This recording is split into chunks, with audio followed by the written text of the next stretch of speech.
I don't care who you are. At some point, you're going to be down. The question is, do you stay down or do you come back? The greatest opportunity you'll ever have is when you're nearly beaten. All right, you've heard these guys' stories of making a comeback. Now it's your turn. If you've ever been down, or sooner or later you're going to be down, we're going to show you exactly what you can do to make your brilliant comeback. Olympian Dan O'Brien was the face of Reebok in 1992 when he was featured in the famous Dan and Dave ad campaign, only to face national embarrassment when he failed to make the U.S. team. But Dan stayed focused on his dream and 4 years later won gold in the '96 Olympics. Barry MOLTZ helps businesses come back from failure and is the author of Bounce. All right, Barry, start with you. First thing for somebody to do when they're down? I think first thing you have to do is you got to grieve. I think you got to have a pity party. I think you got to cheer the darkness. Well, give me an example. Okay, let's say what in the case of Don here, he's blown up. He was supposed to what? Celebrate and say, I screwed up. Look how great I am? I think you got to feel sorry for yourself. Something bad really happened to you, Don. And I think you got to say, God, something really bad. Do it for 24 hours. Then I think you got to bounce. You got to let go, and you got to move on and take an action like Don did to get to another success. So first wallow in it, but allow yourself that pity. Don, good advice? Yeah, and I think you keep your eyes open while you're wallowing. And you say, what can I learn from here? What's one thing I can take away from this experience that I can bring with me moving forward? Okay, Barry, you say there were 4 things to do after that. And the first one is just let go of the failure. I think you got to let go. Sometimes we spend far too much time looking to see what there is to learn. Sometimes failure just stinks and there's nothing to learn right at this moment. I think you then have to let go. You got to give up the shame. You got to face your fear. And then you have to take some small action like Don did here so you can get the confidence back to get to another success. Okay, Dan. Barry, but you believe in something a little different, not in this learn from the failure. You're not a believer in that. I think that there always isn't something to learn from failure. Sometimes it just stinks, or maybe we just can't learn from failure right now. I think we have to understand that failure is just part of a business life cycle. There's success, there's failure, and to have resiliency, to develop true business confidence, we need to thrive through the series of ups and downs, which is the life cycle. Dan, around you, because you're going to always amplify whatever the misery is, and if you take it outside, it's maybe not going to seem as bad as it is. I think it's good to have someone outside to tell you, guess what? You've been good before, you can be good again. That's why I think that trophies, certificates, all those things in your office and your desk are great reminders. The bad times, they don't last forever. You were up before, guess what? You're down now, but you're going to be up again. I always say, it's not, whatever you're living right now, it's not forever. It's going to right. Here the playbook plays, you got to take a break. Allow yourself to feel bad for a while. Wallow in it, man. Grief is good, because you can't get back up without feeling bad first. Know exactly what you're trying to accomplish when you're ready to let go of that grief. Sometimes learn from the failure. I say always learn from the failure. Learn from it, then write it off. Think like a boxer. When focusing you're down and out, it'll leave you an opening for that counter punch. Well, big idea straight ahead. Barry, is part of in a situation like this where you have to make the right turn, is it almost completely risky to be risk-averse because you almost have nothing to lose, and risk, you got to embrace it at that point? You know, failure, Donnie, really does give us choices. When we're failed, when we're down, we're out, we have no place to go except up. So now's the time to take action, take another risk, because you got nothing to lose. I want to talk about fear and anxiety. Barry, is it fair to say then, if we're going to be as successful as we can be, all of us have to almost have that failure, have that, we have to come back, otherwise we'll never know how great we can be? We have to realize that failure is just a part of life, just like success is. It really is a cycle. And it's okay to be afraid. We're afraid of so many things. I'm afraid to fly, but now I fly 100 times a year. How do I overcome it? I put a set of tunes on my iPod. It's called Turbulence Tune. Whenever that airplane starts shaking, I put in the Turbulence Tunes, and I get through it. You got to face your fear. I love it. All right, Cynthia, once again, congratulations, man. We need more Cynthias in the world, more now than ever. Okay, here are the playbook plays. At the heart of every comeback, doing the right thing. Have the courage to make the right ethical decision. I always say the good guys win. Manage your darkest fear by doing something about it. Take some kind of action. Taking risks is a habit you can teach yourself by saying, what is one risk I can actually take on today? And also do best worst case scenario. It's neither one. It'll give you the courage to keep going. More big ideas straight ahead.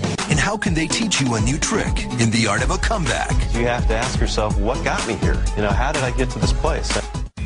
How can a plane that crashed 500 times be the master blueprint for innovation and the art of the comeback? Find out in our exclusive web extra at bigidea.cnbc.com. All right, Scott, people pay you hundreds of thousands of dollars for your advice on bringing brands back. What can I learn at home if I'm somebody who right now, my brand is broken, either I lost my job, my business is failing, my house is getting for whatever it is, that you teach the Volvos of the world when they get into troubles with the attorney generals because they were doing false advertising years ago, or Britney Spears whose brand is blowing up? What can I learn from that? I think in both cases you have to ask yourself, what got me here? You know, how did I get to this place? And big companies will spend a lot of money on research to get to that, but I think the individual can reach out to their friends, to some family, people they trust, open up, and frankly look themselves in the mirror and say, what's going on? How did I get to this place? Barry, is that a useful exercise? I think it really is. I think you got to go out there, and I think that you have to really make it happen. You got to say, why did it happen to me? Why am I here? But then you got to move on. I think people spend far too much time being down. Karen was saying before, sometimes some people say, hey, it wasn't my fault. Other people say, God, I'm so self-absorbed in it. You got to get through it. I always say, Donnie, the worst they can do is eat you, and that's illegal. And you know something? You always get another chance the next day. Scott, give me some more of those. Parker from Illinois. I've tried so many different ways of marketing to my consumer, and nothing seemed to work. I feel like I keep hitting setback after setback. I'm ready for my comeback. What should I do? Try to take a small action where you think you can get an easy success. If you can get an easy success, that will breed more success and more confidence. Okay, one small action. Okay, John from Houston on the phone. I have a health insurance company. Our sales team's frustrated because they have not closed as many deals as they would like. What are some things we can do to really motivate and excite our team so they can overcome these setbacks? Hey, Grant, you're a guy in the locker room. It's all about motivation. How does he bring this into the business world? Wow, well, I think to be success, you got to have, as we all have said earlier, the right attitude. And I think attitude is a choice. So I think you can choose to try to have the right attitude by motivating, get everybody feeling the same way, getting their spirits up. And I think then they can probably get the right results. Don, what's the key to motivation for you, especially when when it's not going well? How do you stay motivated? Inspiration, the visualizing success, visualizing being successful and the outcome of what success brings to you. I think reward is very important. We learned that from an early age. Give some type of reward. And so for motivating my sales team, I give everybody ownership in the development projects that they work on. So ownership motivates. Find out what they want, give it to them. Gary from New Jersey. My huge setback right now is I cannot find a distributor. I'm thinking about going ahead with production anyway, but I'm financing this through my home equity line of credit. I'm afraid this will put me back even further and put my family at risk. Should I go forward anyway?